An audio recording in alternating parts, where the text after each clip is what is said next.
Hello students, welcome back to class.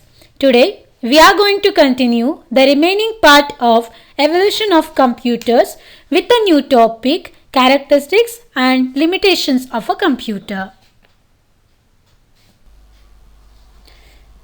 Before going to start today's class, let's recall the topics what we have discussed in a previous class.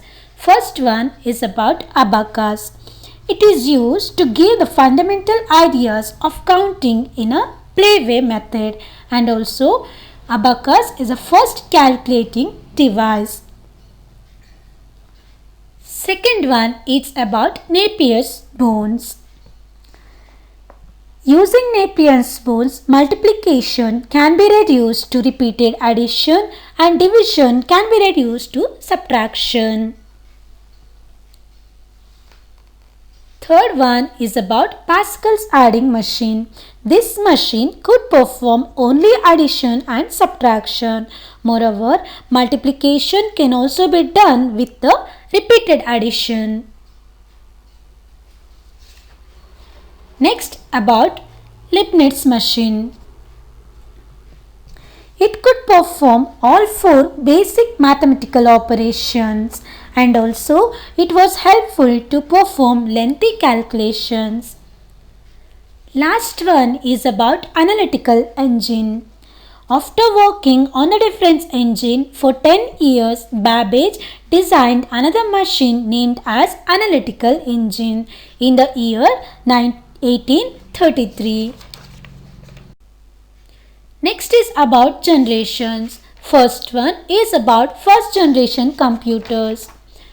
First generation computers from the year 1940 to 1956. First generation computers used vacuum tube technology. Means vacuum tube as a main component in first generation computer. Second one, second generation computers from the year 1956 to 1963. The second generation computers used transistors instead of vacuum tubes. Next is third generation computers. Third generation computers from the year 1964 to 1971. Here the main component used in third generation computers are IC chips. IC chips means integrated circuit chips. Next is fourth generation computers. Fourth generation computers we will consider the year from 1971 to 1985. The main component used in fourth generation computers are microprocessors. Last one is about fifth generation computers, present and future. In a fifth generation computers, these computers are based on artificial intelligence. Next is about introduction.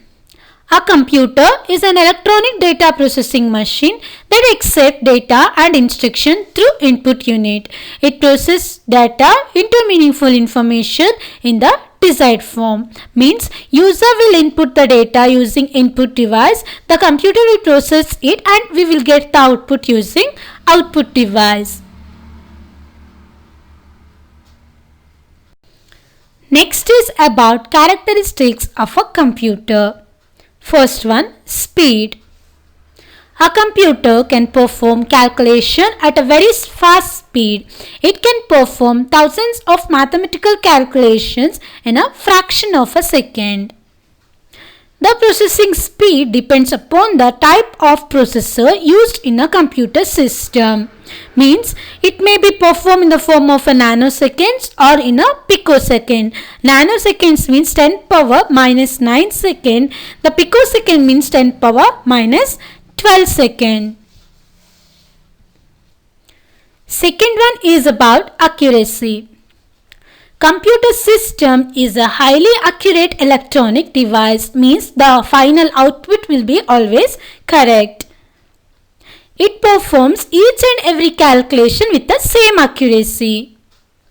An error may occur due to a technical problem or feeding incorrect data. Sometimes error may occur based on your input, your incorrect input or your incorrect data or with some technical issues.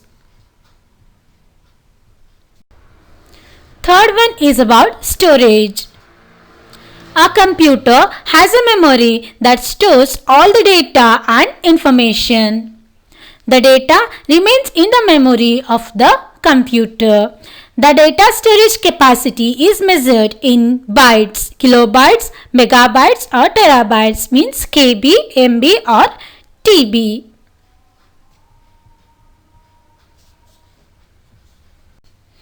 Fourth one is diligence. A computer, unlike humans, doesn't get tired.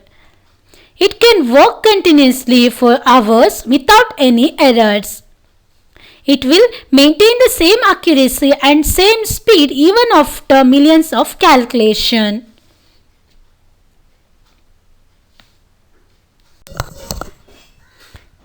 Next topic is about limitations of a computer. A computer is a super machine and performs better than a human being, but it has some limitations, means some drawbacks. Here some of them are explained as: first one, computer can't decide. In some situations, it becomes incapable of taking some decisions and unable to judge. For example, you enter the age of two persons as 25 and -15. Now, you have programs to compare these data values to display the smallest number. Obviously, it will display as -15 is smaller, but -15 is an invalid number to compare the age. Thus, a computer can't justify that age of a person can't be a negative number. Second one, computer can't think. A computer can't think of its own as when to start up a job and when to complete. Every task is program based with specific instructions. It only follows the given instructions to perform the task. Last limitation is computer can't express ideas. In today's world, many research work is taking place by the scientists in a research center. They always share their ideas among themselves to come to conclusion. In this context, computer can't express their ideas.